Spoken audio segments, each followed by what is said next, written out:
हूं मोहित शर्मा और आप देख रहे हैं मेरे यूट्यूब चैनल और फेसबुक पेज से मुझे आज के सेल टिप्स के साथ। दोस्तों आज का जो मेरा सेल टिप्स है अपनी कॉल को लेकर है कि सेल्समैन अपनी कॉल कैसे करे, how to make a call.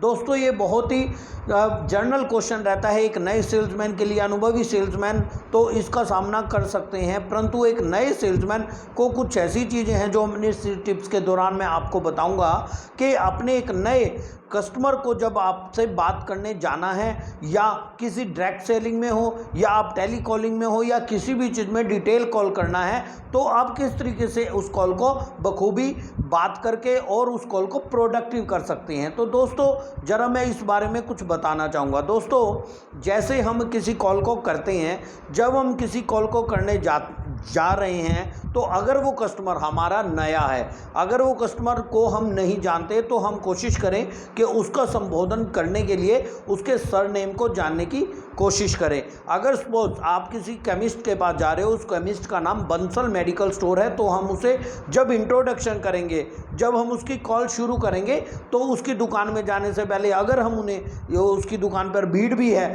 तो अगर हम उसे उम्मीद करते हैं, संबोधन करते हैं कि आप बंसल जी कैसे हैं, तो बंसल जी भीड़ होने के बावजूद भी आपकी तरफ ध्यान देखते हैं तो वो आपको विश करेंगे। वो विश आपका स्माइल भरा होना चाहिए और आपकी कॉल वहाँ से स्टार्ट हो जाती है। क्योंकि अगर आप अपनी कॉल को स्टार्ट कर देते हो तो वो बंसल जी के मन में एक चीज़ रहती है कि मैं इनको अटेंड करूं, क्योंकि उसको ये मालूम हो जाता है कि मेरे पास कोई आया। जनरली अक्सर सेल्समैन देखा गया है कि वो सेल्समैन बंसल जी के बिजी होने के बावजूद वो उनकी वेट कर लेते हैं, बंसल जी से कोई डिस्कशन शुरू नहीं करते क्योंकि वो कहते हैं कि उनका वो काम कर रहे हैं, परंतु ऐसा नहीं होना चाहिए। वो उनकी कॉल के लिए उनको नमस्कार, उनको विश उनको जाते ही कर देनी चाहिए। तो वहाँ पर उनकी कॉल स्टार्ट हो जाती है और वहाँ पर एक जो कांटेक्ट है वो दुकानदार या आपके कस्टमर या आपके बीच में एक शुरू हो जाता है।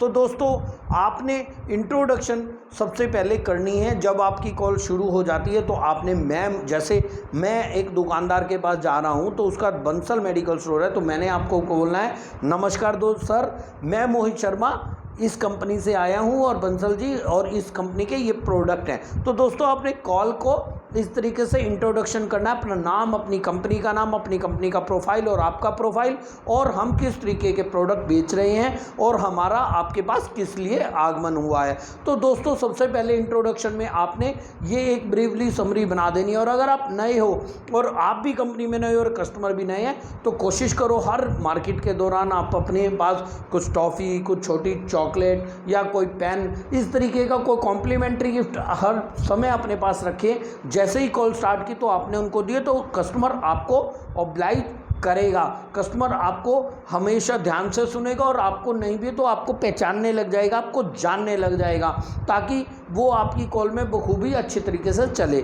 जब आप उससे बात करनी शुरू करोगे तो आपने उससे जिस प्रोडक्ट के बारे में आप बात कर रहे हो तो आपने ये जानने की कोशिश करना कि उस तरीके के प्रोडक्ट का उस दुकानदार पे कितना पोटेंशियल है और वो पोटेंशियल है तो वो किस रेंज का है। तो अगर मान लीजिए आप एक ABC प्रोडक्ट है तो ए तरीके के जो कंपिटिटर प्रोडक्ट हैं उसमें कौन सा प्रोडक्ट चलता है, उस तरीके का पोटेंशियल जानने की कोशिश करोगे। फिर कोशिश जानने के बावजूद उसके बाद अपने प्रोडक्ट की जो आपकी सेलिंग स्टोरी है, जो आप उस सेलिंग स्टोरी में उस प्रोडक्ट की क्वालिटी, उस प्रोडक्ट की मैन्युफैक्चरिंग, उस प्रोडक्ट की सर्टिफिकेशन, जो भी आपके पास डिटेल आपने बनाई हुई है वो आपने बखूबी उसको बताना है। और साथ में कस्टमर को आपने उसकी कॉल में इन्वॉल्व करना है ताकि वो आपसे कुछ बात भी करे। ऐसा नहीं हो कि आप शुरू हो गए और फिर A से Z तक आपने ही बात की, तो कस्टमर अपनी भी कुछ बात कमेंट्स करे बीच बीच में, उससे जानने की कोशिश करना है चाहिए,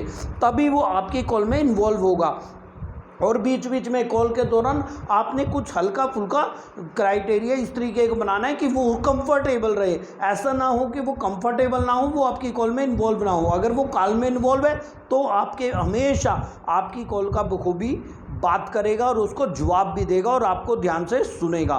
तो दोस्तों जब आपने उसकी कॉल अपनी सेलिंग स्टोरी बता दी, एक तो आपने सेलिंग स्टोरी बताई, फिर उसके बाद आपने क्या करना है, सेलिंग स्टोरी के बाद आपने उसके पोटेंशियल को तो पता है, तो फिर आपने अपना ऑर्डर बुक निकाल के तो उससे जानना है कि क्या आप मेरे इस प्लेसमेंट कराऊं। आप कोशिश करो, अगर नया दुकानदार है तो प्लेसमेंट कोशिश करो, ना कि उसको बहुत ज़्यादा डंप करने की कोशिश करो। अगर आप उसे डंप करने की कोशिश करोगे तो वो दुकानदार इमीडिएट रिएक्ट कर देगा। प्लेसमेंट कराने की कोशिश करो। हाँ, दुकानदार का पोटेंशियल अगर ज़्यादा है, अगर उसका पोटेंशियल 10-20 का है तो आप गलती से भी एक प्रोडक्ट मत देना, कोशिश करना 1 से 10 के बीच में ही हो। हाँ, अगर उसका पोटेंशियल 10 का ही है तो 10 से ज़्यादा कतई मत देना, क्योंकि वो आपको दोबारा रिएक्ट करेगा, वो आपका प्रोडक्ट वापसी करेगा। किसी भी कंडीशन में 1 से 10 के बीच में ही आपके प्रोडक्ट का पोटेंशियल वहाँ पे बन सकता है। तो इसको मैं डिटेल से अपनी नेक्स्ट वीडियो में आपको बताऊंगा।